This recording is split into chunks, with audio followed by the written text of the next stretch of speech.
Assalamu alaikum. So, na fuskanci akwai mutane da dama wanda ba su fuskanci yadda ake saita stop loss da take profit a cikin waya ba.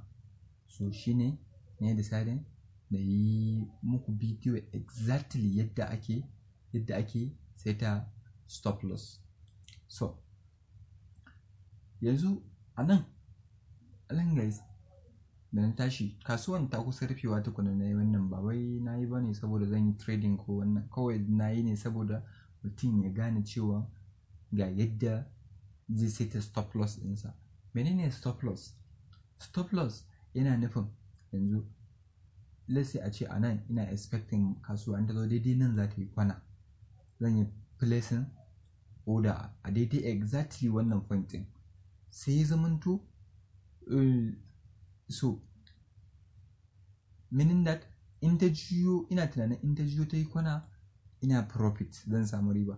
Idan kuma ta tafi against ɗina ta ci gaba da yin sama, kun ga na yi losing trade ɗin. So shi amfanin stop loss kenan, wanda zaka saita iya abin da zaka yi risking a cikin account ɗinka, wanda idan trade ya tafi against ɗinka zai yi hitting ka fita da loss. So yanzu ya ake saita wannan a cikin waya shine, yanzu idan ka zo zaka saita stop loss na selling, kaga meaning that kana resistance, kasuwa ta jiyo ta yi ƙasa, zaka samu profit. So zaka saita stop loss ɗinka a sama above resistance, sai kuma take profit. A ina zaka saita take profit? Inda kake tunanin idan candle ya je, inda candle zai je, a nan zaka sa take profit ɗinka. Shine exactly abinda na yi a nan. Yanzu a nan na yi placing sell tukunna, sai na zo daga baya kala biyu na yi order guys, na yi placing buy da kuma sell.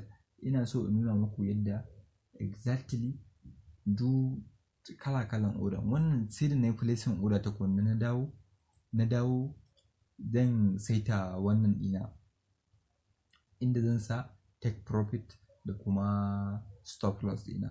Na yi placing sell ne, kun ga anan ina nufin kenan candle zai juyo ya ci gaba da yin ƙasa.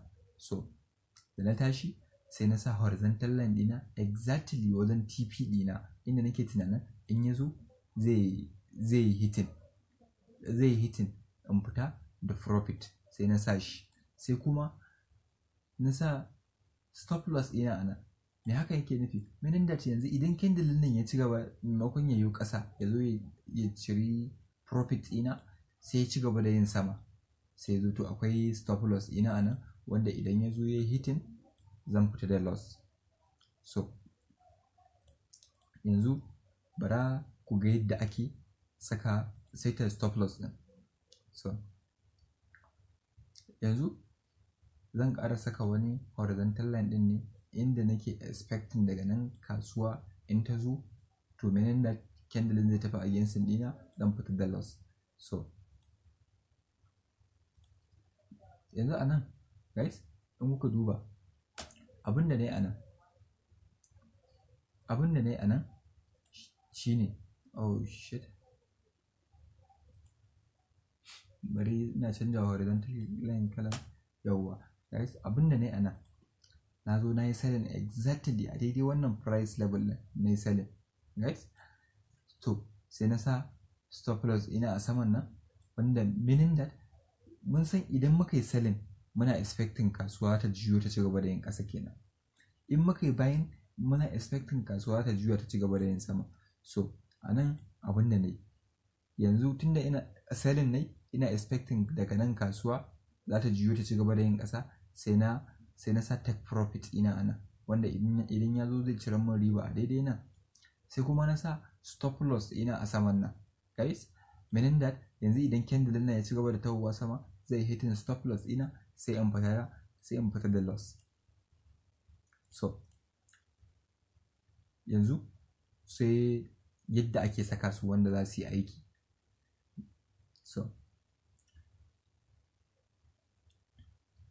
yanzu bara ku ga yadda na saita abu, saboda mutane suna confusing, ya zamanto za su sa stop loss ɗin ba daidai ba. Shi dalilin da ya sa sai na zo na wannan yanzu, saboda kawai direct na yi placing order ɗina ban sa stop loss ko wannan ba ko take profit.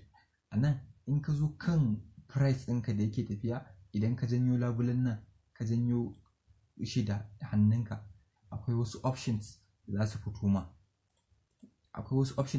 ma, su ne wa'annan. Za ku ga wajen inda za ka yi closing na wannan, ga wajen modify inda idan za ka yi gyare-gyare, nan kuma zai dawo da kai cikin current chart ɗin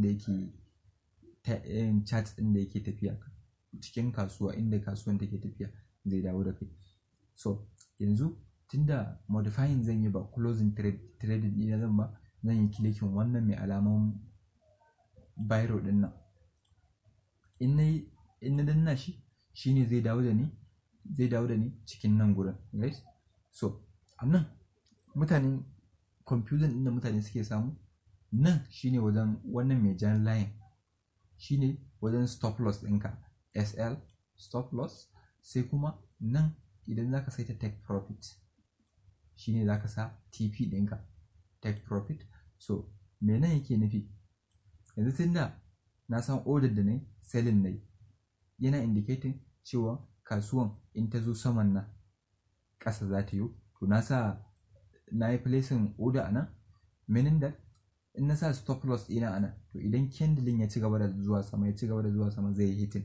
Kun ga to yadda ake kwafo su nambobin su ne wannan price ɗin daidai exactly inda horizontal line ɗinka yake, so shi nambobin za ka kwafo sai ka saka a wajen. Yanzu zan fara kwafo na stop loss ɗina. So menene nambobin stop loss ɗina? Su ne wannan nambobin,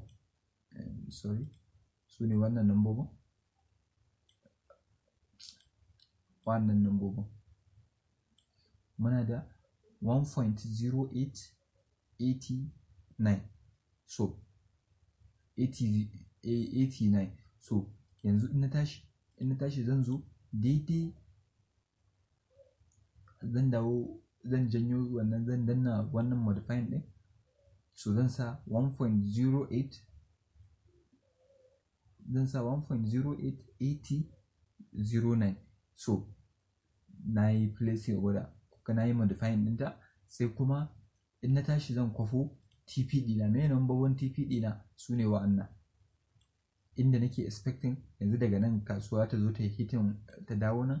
So yanzu kun ga yadda yake tafiya a against ɗina candle, meaning that in ya zo exactly daidai wannan line zai fita with the loss. Wannan shi ne ake kira money management, wanda za ka yi taking risks na kasan nawa za ka yi placing order da shi. So a nan yanzu zan kwafi na TP ɗina zan saka, saboda abin da yasa na bidiyon nan ba wai saboda trading bane, saboda akwai wanda suke shigar da nambobin ba daidai ba.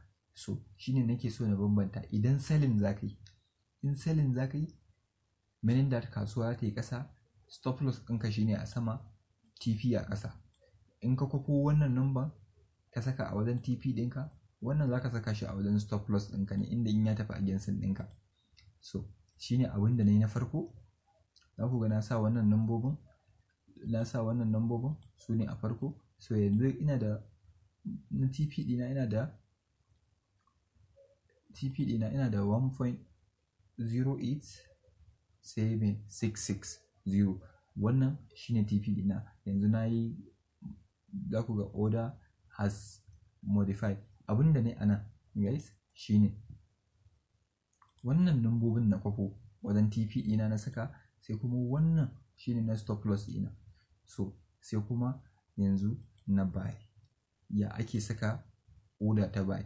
Wannan order ita ce ta selling, wadda idan kai selling stop loss ɗinka shine zai tashi a sama, price inda daidai inda ka sa stop loss ɗinka shi zaka kwafa ka saka exactly a nan, shi zaka saka a nan exactly. Stop loss ɗinka shine zaka saka a wajen jan layin nan, wajen take profit ɗinka kuma shine zai tashi a nan, right? So sai yanzu kuma buy option. Yanzu wannan wannan shi kuma shi ne wanda na yi buy na nuna examples. Yes, so yanzu abin da na fara yi, na fara ɗauko horizontal line ɗina sai na saka shi. Kun ga meaning that tun da yanzu buy zan yi, yana nufin cewa kasuwa ta ci gaba da yin sama kenan. Sai na sa stop loss ɗina a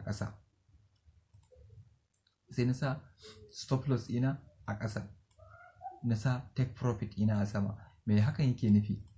Ina nufin yanzu tun da na yi placing buy, ina nufin kasuwa ta za ta ci gaba da yin sama. Idan ta dawo ta ci gaba da yin ƙasa, akwai stop loss ɗina wanda daga nan na sa iya adadin kuɗin da ba na so ya haura haka. In zan yi losing zai hitin stop loss ɗina, shikenan sai ya fita mun daga kasuwa. So sai kuma take profit shine a sama. Kun ga vice versa da na wannan ya yake da suna, vice versa da wanda ake selling. Idan wanda ake selling ne, in za ka yi selling haka, in ka shiga a price nan, stop loss ɗinka zai tashi, stop loss zai tashi a sama, sai take profit ɗinka kuma shine zai tashi a ƙasa. TP kenan shine zai tashi a ƙasa. Shi kuma idan za ka yi buy, meaning that kana expecting kasuwa ta juya da ci gaba da yin sama, ka shiga a nan price, stop loss ɗinka shine zai tashi a ƙasa, stop loss SL, za mu iya cewa SL. Sai kuma TP ɗinka shine zai tashi a saman nan, shine TP. So ina fatan wannan bayanin da na yi. Yanzu bara ku ga yadda na saita a waya. Na san nan shine stop loss ina shine wannan 0.8907, sai kuma TP ɗina 0.8942. so sai na je sai na shigar da su, stop loss ɗina shine 0.8907. so yanzu abin da ne a nan, dama na faɗa muku nan shine wajen saka stop loss. In ka tashi za ka sa stop loss, da na sa 0.807. so sai na saka, na manta wancan TP ɗin. so yanzu saboda na san akwai modifying, kawai na sa randomly number ne. In na je na gano nambobin tukunna sai in dawo in ƙara gyara su. So nan guys, nan shine stop loss, nan kuma shine TP ɗinka, take profit, inda zaka cire riba. Ga mutanen da ba su wannan ba, wannan shine wajen saita loss size lot wanda za ka yi trading da shi. Ina fatan yanzu wannan abin da na yi, bayanin da na yi, kun gane shi. Duk wanda bai gane ba, you can contact me through Telegram. So yanzu bara ku ga yadda ne. Nan ban yi placing order ba, kun ga bambanci da wancan. Sai da na gama saitawa tukuna na yi placing order, tukunna order ta shiga ta fara tafiya. So yanzu a nan, saboda in kuka duba a nan za ku ga exactly a nan TP ɗina ya zo.